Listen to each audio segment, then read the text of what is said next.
자, 역사적으로 바라보면 젊은 정치인들의 등장, 과거 김영삼 전 대통령도 그렇고요, 김대중 전 대통령도 그렇고 어린 나이에 정치를 시작했습니다. 하지만 시대를 이끄는 지도자가 됐죠. 잘 눈여겨보시면 이 시대를 이끌 젊은 정치인 누군지 살펴보실 수 있을 텐데, 오늘도 그런 젊은 정치인 한 분 모셨습니다.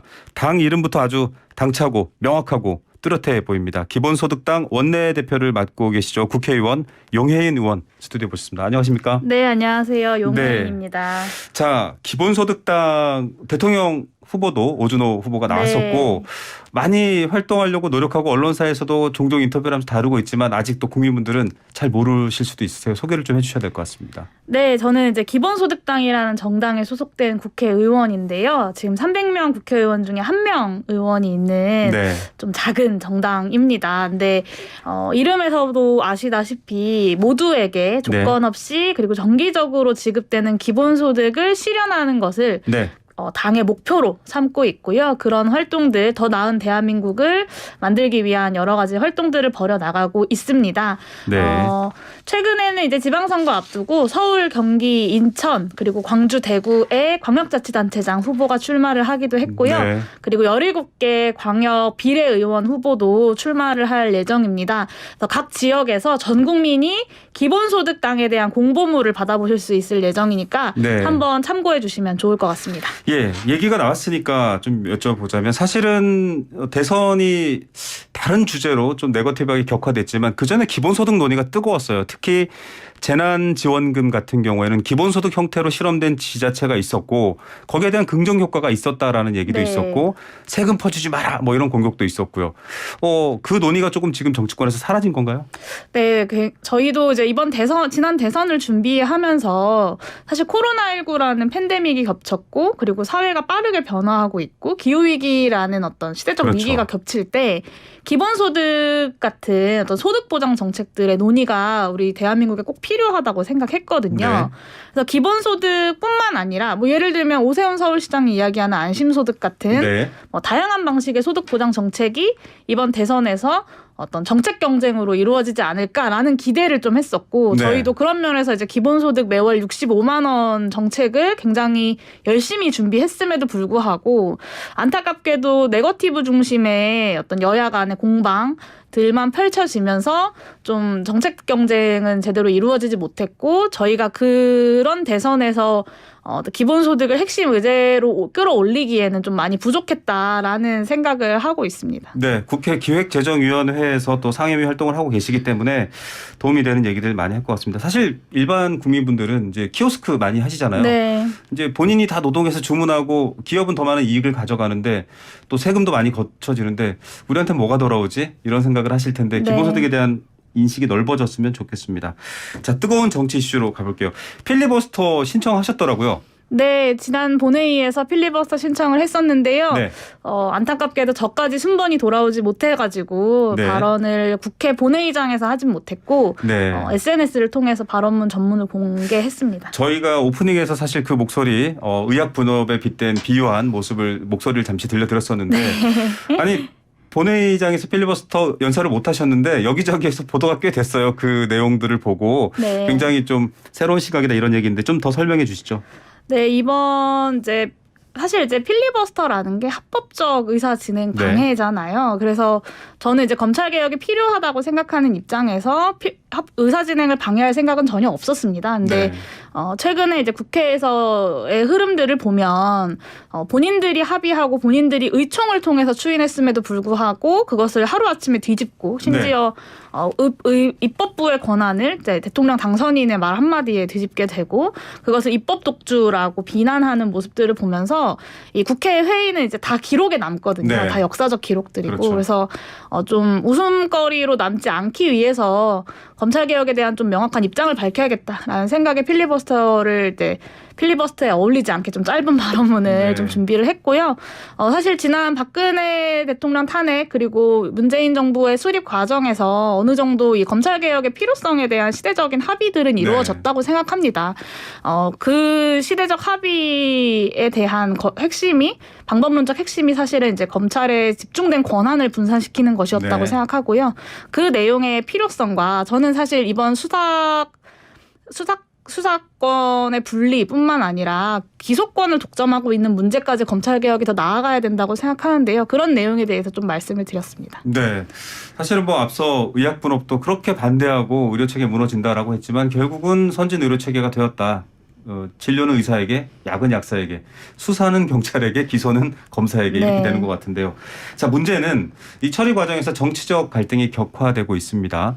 더불어민주당은 위장 탈당, 또 강행 처리, 본회의 살라미 쪼개기 이런 것들로 인해서 오히려 뭐가 그렇게 급해서 뭐가 두려워서 자꾸 그렇게 무리하고 있지라는 비판을 사실은 더불어민주당을 지지하는 층에서도 많이 받고 있어요. 이 부분은 어떻게 판단하십니까? 사실 민주당이 이 시대적인 합의 혹은 역사적 정당성을 획득했던 이 검찰 개혁에 대해서 어떤 정파적 이해관계 때문에 이 의제 자체를 좀 소모해 왔다라는 비판은 좀 솔직히 피할 수는 없다라는 네. 저도 좀 비판적인 입장을 가지고 있고요. 문재인 정부 출범 직후부터 좀 의지를 가지고 이 내용들에 대해서 충분히 논의하고 통과시키고자 하는 노력이 있었다면 뭐 21대 국회에 이렇게 민주당이 압도적인 다수당이 된 이후에 통과를 시켰다고 하더라도 좀 이 정도의 논란, 사회적인 갈등은 좀 벌어지지 않았을 것 같다라는 아쉬움은 좀 있습니다. 근데 그럼에도 불구하고 이 검찰이 이 검수완박 논의에서 보시면 네. 검찰이 행정부의 조직임에도 불구하고 네. 그러니까 법을 집행하는 단위임에도 불구하고 마치 어떤 하나의 조직인 것처럼 이 검찰 개혁의 법안에 대한 어떤 입장을 내고 항명을 하는 일들이 벌어지고 있지 않습니까? 네. 네, 이런 모습을 보면서 검찰 개혁은 좀 더 미룰 수 없다라는 네. 생각이 좀 많은 분들이 갖고 계신 것 같고요. 그런 측면에서 지금 추진하고 있는 이 법안이 뭐 그렇다고 해서 과제가 없는 것은 아니지만 이번에 이 검찰개혁 법안을 추진하는 것 자체를 좀 비난할 수는 없지 않을까라는 생각이 듭니다. 예. 자, 추진의 정당성은 있다. 여러 가지 과정상의 불합리한 부분들은 그 정당성 보다는 조금 지금 뒤에 있는 것 같다라는 생각도 들고요. 네, 이 검찰 수사 기소 완전 분리 이제 본회의가 또 5월 3일쯤에 열려서 처리될 것 같죠? 일단은 내일 이제 본회의가 열려서 그 지난번에 필리버스터를 했던 검찰청법에 대한 처리가 될 것이고요. 형사소송법 개정안이 다시 필리버스터에 들어가게 되는 거죠. 내일 다시 필리버스터를 시작할 것이고 그러고 나면 이제 5월 3일 본회의가 다시 네. 열려서 5월 3일이면 이제 마무리가 될 것 같습니다. 네, 알겠습니다. 자, 젊은 정치인이시니까요. 어떤 뭐 정당 혹은 어떤 진영 간의 어떤 막 공방보다는 좀 참신한 아이디어와 입법으로 많이 사랑을 받으시면 좋을 것 같은데 네. 이 윤석열 당선인의 200만 원 병사 월급 200만 원 공약 사실 정말 빌공짜 공약이 될 가능성이 네. 컸는데 지키라고 얘기하시면서 여러 가지 얘기를 많이 하셨어요. 네, 사실 윤석열 당선인이 후보 시절에 약속했던 많은 것들이 말씀하신 대로 이제 정말 비어버린 공약이 되어 가고 있는 상황이긴 한데요. 그럼에도 불구하고 병사 월급 200만 원을 국정과제로 채택했다라는 건 지금 인수위가 뭐 공약 번복이라거나 아니면 인사 문제 같은 것들로 좌충우동을 하고 있는 와중이지만 네. 그나마 좀 환영할 만한 일이다라는 생각이 들었습니다. 예, 이거 좀 지키려면 사실 그 부사관 월급도 올려줘야 되는 상황이 되고요. 예산 문제 뭐 그래서 지금 대안이 나온 것들을 보면 병사 근무 기간을 좀 줄이고 뭐 여러 가지 얘기하고 있지만 기재위 소속이니까요. 예산 확보는 가능한지 이 부분에 대한 다른 여러 가지 뭐 군 개혁이라든지 걸려 있는 게 많을 것 같아요. 난관이 많은데. 네, 사실 이제 인수위는 선거 공약 당시에는 5조 1천억 정도라고 예산을 추계했었는데요. 이거는 이제 순수하게 현역병 임금들만 추산을 한 것이고 말씀하신 대로 부사관이랑 장교 임금도 비례적으로 인상을 해야 되기 때문에 네. 훨씬 더 많은 비용이 소요될 것으로 예상하고 있습니다. 한 7, 8조 원 정도인데요. 뭐 세금 부과 여부나 아니면 식비 공제 여부 등등에 따라서도 사실 천차만별일 것 같습니다. 네. 근데 이게 사실 장관이 정해지지 않는 이상 좀 구체적인 계획을 세우기는 어려운 상황이긴 하거든요. 네. 그래서 추경호 장관 후보자의 입장이 중요하다라는 생각이고요. 추경호 장관 후보자 자체는 좀 난색을 표하긴 했습니다. 그래서 네. 이게 정말 윤석열 정부가 그리고 인수위가 국정과제로 채택하긴 했지만 정말 의지를 갖고 어떤 추진을 할 것인지는 좀 지켜봐야 되는 상황인 것 같고요. 네, 쉽게 진행될 것 같지는 않다 이런 걱정이 있으시네요. 네, 그렇습니다. 자, 뭐 기재위 소속이시긴 하지만 젊은 정치인이시고 또 여러 다른 사회적인 입장도 있으시니까요. 병사 월급 200만 원 하겠다라고 하자 최근엔 또 다른 반응들도 있었어요. 그러면은 이건 뭐 그 사실 선거 당시 이 공약이 나온 배경도 이제 20대 남성 지지층의 표를 결집시키겠다라는 어떤 여러 가지 의도도 있었기 때문에 이거 너무 좀 과도한 대우해 주는 거 아니냐. 물론 이런 주제가 붙으면 항상 좀 사회적으로 뜨거워지니까 조심스럽습니다만 상대적으로 20대 여성의 박탈감 같은 게 생길 수도 있고요. 이 부분에 대해서는 어떤 입장이세요? 네, 이 부분에 대해서도 저도 그런 문제의식에 깊이 공감하고요. 저 역시 2030 여성이고 저희 당에 또 2030 여성 당원들이 굉장히 그렇죠. 많습니다. 여성들이 경험하고 있는 사회적 현실에 대해서 외면하고 있는 국민의힘 이준석 대표와 그리고 후보 시절에도 그런 갈라치기를 뭐 서슴지 않았던 윤석열 당선인에 대한 우려는 저도 역시 갖고 네. 있고요. 전반적으로 사회를 더 나아지게 만들어야 하는 측면에서 20대 여성들의 처지 그리고 특히 코로나19의 자살률도 굉장히 높고 또 네. 어떤 임금 차별이라거나 혹은 성폭력 문제에서 일상이 자유롭지 않은 문제들 역시 해결해 나가야 된다라고 생각하고 있고요. 근데 그렇다고 해서 이 문제를 반대할 사항은 아니고 네. 저는 오히려 이렇게 갈라치기 하는 정치인들의 어떤 언행에 국민 여러분들께서 좀 엄중하게 꾸짖어 주셔야 되지 않을까라는 생각이 듭니다. 네, 사실은 어떻게 보면 같은 정치적 색깔을 가진 정당은 아닙니다만 이제 출범하게 될 정부가 뭔가 그래도 기재위 소속 의원으로서 예산 확보 방안이라던가 해법도 좀 대안을 제시해 주실 수 있는 부분도 있을까요? 사실 지금 이것만 놓고 보면 예산이 갑자기 7조 원대로 늘어나는 데다가 복무 기간을 12개월로 단축한다고 해도 생기는 문제들이 있고요. 그렇다고 사실 군의 저항이 있는데 장교나 장관의 숫자를 확 줄일 수도 없는 문제고 굉장히 어려움들이 많아서 예산상으로 놓고 보면 윤석열 정부 이렇게 해서라도 반드시 200만 원 공약 지켜라라고 하는 대안을 좀 얘기해 주시면 좋을 것 같아요. 네, 저는 이 200만 원 공약이 좀 전에 이제 다른 소수자들의 문제도 그렇죠. 이야기하셨지만 200만 원 공약을 지키기 위해서는 말씀하신 대로 어마어마한 재정 부담이 들고 네. 사실 이를 위해서는 그 어떤 재원 마련의 전반적인 틀에 대한 논의를 할 수밖에 없다라고 네. 생각합니다. 그러니까 결국에는 증세 논의로 갈 수밖에 네네. 없고 증세에 대한 어떤 해법이 없이 이것을 추진하겠다고 하는 건 사실 저는 거짓말이라고 생각하거든요. 그러니까 재정 부담이 크다고 하더라도 민주공화국이기 때문에 해야 하는 일들이 그렇죠. 있습니다. 그리고 재정 때문에 우리가 돌보지 못하고 있는 수많은 영역들을 이 200만 원 논의를 통해서 더 확장시켜서 더 많은 영역들을 우리가 살펴봐야 된다라는 생각이 들고요.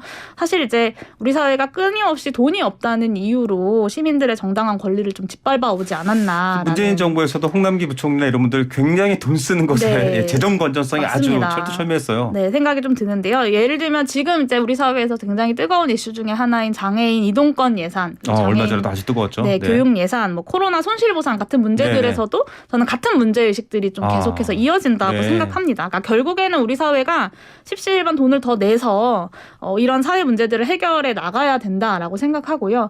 일시적으로는 국채를 발행한다거나 하는 방법들을 쓸 수는 있겠으나 장기적으로는 책임 있게 좀 증세에 대한 논의를 윤석열 정부가 정말 이 문제에 대한 의지가 있다면 이끌어 나가야 된다고 생각합니다. 그런데 사실 윤석열 당선인이나 아니면 국민의힘은 증세하고는 아주 반대 방향으로 그렇죠. 가시는 그리고 분이죠. 오히려 감세를 말씀하시는 분들인데. 안철수 인수위원장도 마찬가지고 사실 추경호 기획재정부 장관 후보자도 마찬가지고. 기억해 보면은 그쪽 부분 정치인들 중에서는 유승민 전 의원 같은 경우만 증세 얘기에 살짝 동의를 한번 했었던 기억이 있고요. 네. 거의 사실 증세 방향이 아니세요. 네, 맞습니다. 그리고 감세를 해야 된다고 이야기하면서 손실보상은 50조 하겠다라거나 아니면 이런 병사 월급 200만 원을 하겠다라고 하면서 또 동시에 국채 발행은 절대 안 된다라는 입장을 되게 모순되게 견지하고 계신 분들이거든요. 돈이 나올 곳은 없는데 돈을 쓰겠다라고 하니 좀 답답한 상황이네요. 네, 그래서 아마 이제 이 윤석열 정부가 그러니까 증세를 하지 않으면서 이 문제를 해결하려고 하면 사실 이 그러니까 병사 월급 200만 원을 하면서 다른 부분의 복지 예산들을 줄일 가능성이 굉장히 높습니다. 네. 그래서 그렇다면 사실 사회적 갈등이 더 커질 수밖에 없는 것이고 이 사회적 갈등을 키우지 않으면서 이 문제를 해결하겠다라는 정말 책임 있는 자세가 있다면 증세 논의에 나서야 하는 것이죠. 예, 사실은 고소득층의 증세 논란도 있고요. 또 기업의 증세.